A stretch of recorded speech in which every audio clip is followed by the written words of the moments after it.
Good afternoon, everyone. Welcome to Cat's Cauldron. I just want to do today's segment on, of course, Dr. Martin Luther King Jr., a man before his time.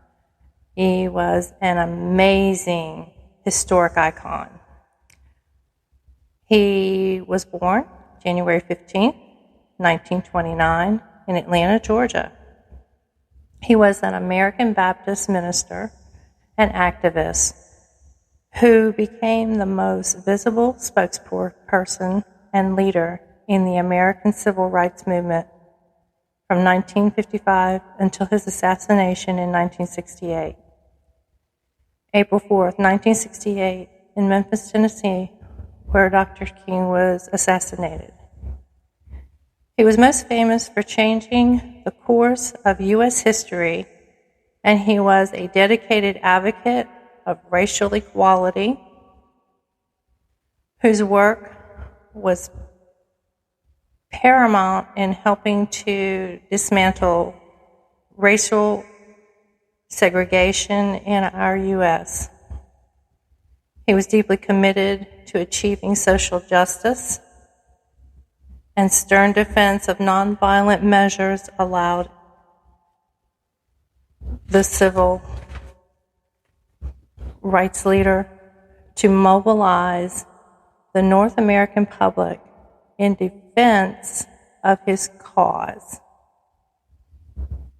This resulted in legislative changes which provided the Black community with greater equality and political agency. Some of his most famous quotes, and these are quotes directly from Dr. King as he said them and in the time of which he said them. And of course, after each quote, I'll tell you at which speech and where it was and what the date was. His most famous one was, "I have a dream that one day this nation will rise up and live out the true meaning of its creed. We hold these truths to be self-evident, that all men are created equal." And he said this at the I Have a Dream March on Washington, D.C. on the 28th of August, 1963.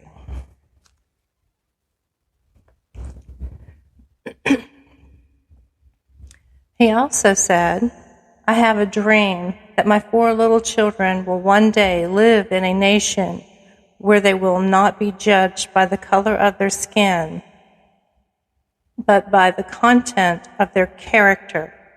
And this was also at the same place, Washington, D.C., at the I Have a Dream March. I conclude that this award, which I receive on behalf of that movement, is a profound recognition that nonviolence is the answer to the crucial political and moral question of our time. The need for man to overcome oppression and violence without resorting to violence and oppression. Civilization and violence are antithetical concepts. Negroes of the United States, following the people of India, have demonstrated that nonviolence is not sterile passivity, but a powerful moral force which makes for social transformation.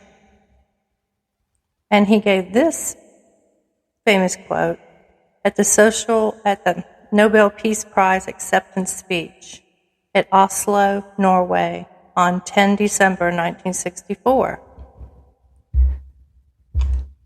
He also said, "I refuse to accept the view that mankind is so tragically bound to the starless midnight of racism and war that the bright daybreak of peace and brotherhood can never become a reality."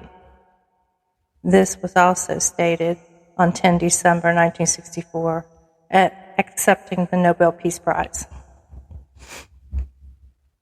The only normalcy that we will settle for is the normalcy that recognizes the dignity and worth of all of God's children.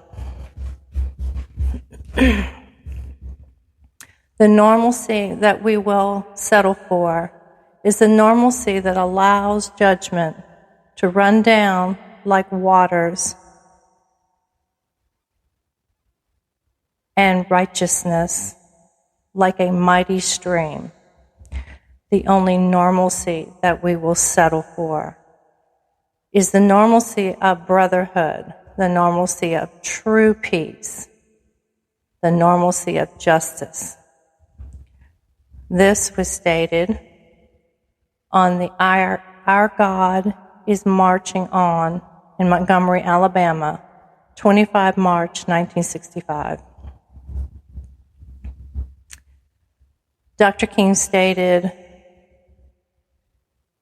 "And I must say tonight that a riot is the language of the unheard. And what is it? America has failed to hear.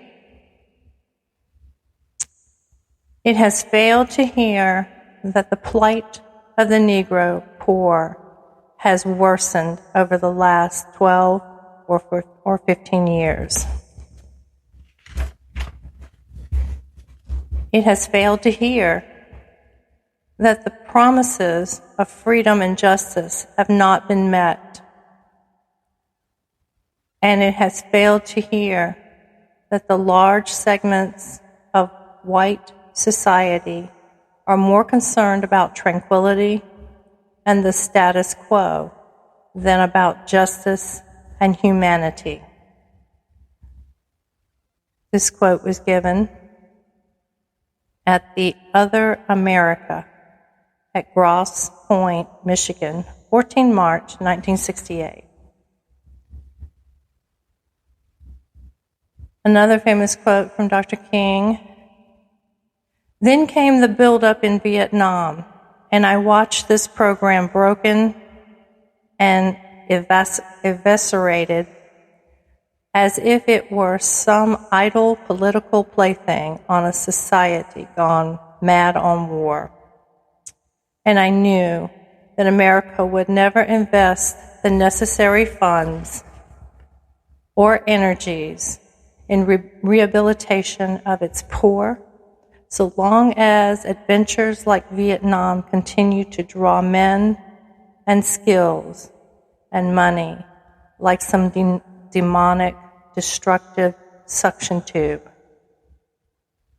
So I was increasingly compelled to see the war as an enemy of the poor and to attack it as such."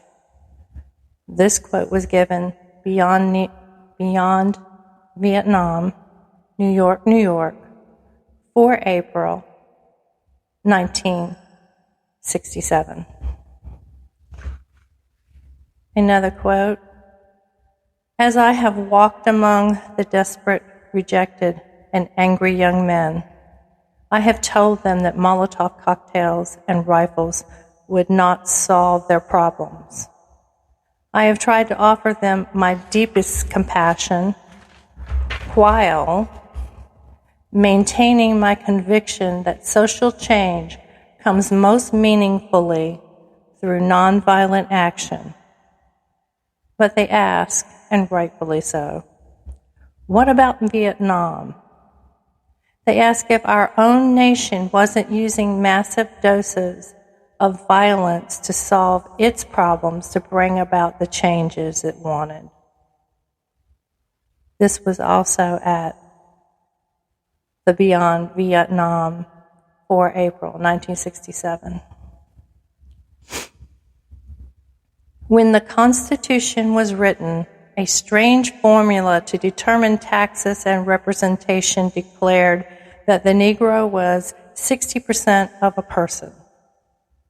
Today, another curious formula seems to declare he is 50% of a person. Of the good things in life, he is approximately one half of those whites. Of the bad, he is twice those of white. Thus, half of all Negroes live in substandard housing, and Negroes have half of the income of whites. When we turn to the negative experiences of life, the Negro has a double share. There are twice as many unemployed. The rate of infant mortality among Negroes is double of that of whites, and there are twice as many Negroes dying in Vietnam as whites in proportion to their size in the population. This quote was given at the Where Do We Go From Here rally, Chaos or Community, in 1967.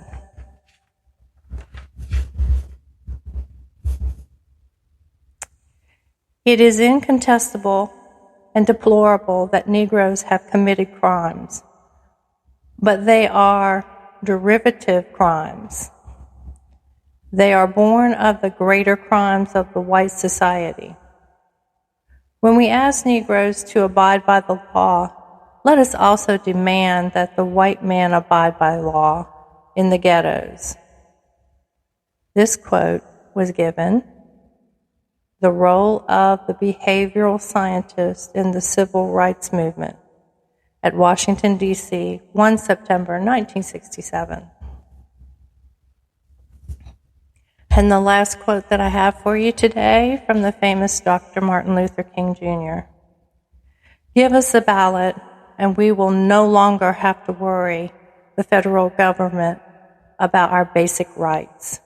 Give us the ballot and we will quietly and non-violently, without rancor or bitterness, implement the Supreme Court's decision of 17 May 1954.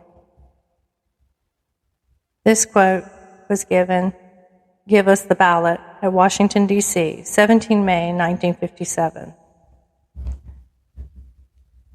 Dr. King was a man before his time, and I would go as far as to say that Dr. King was such an icon that my dad often quoted him. He was just an amazing individual whose compassion was beyond measure. So as you celebrate today, look back on the things that he did and remember his protests were non-violent. And he had so much charisma that he was able to project his message in such a way that it was beyond bounds. Thank you for listening with us today. And again, you can reach me via email. It's catbullock, CATBULLOCK, 007 @gmail.com. I'm on Spreaker. I'm on Audacity. We are on Google, YouTube, Facebook. So reach out and let us know what you'd like to hear.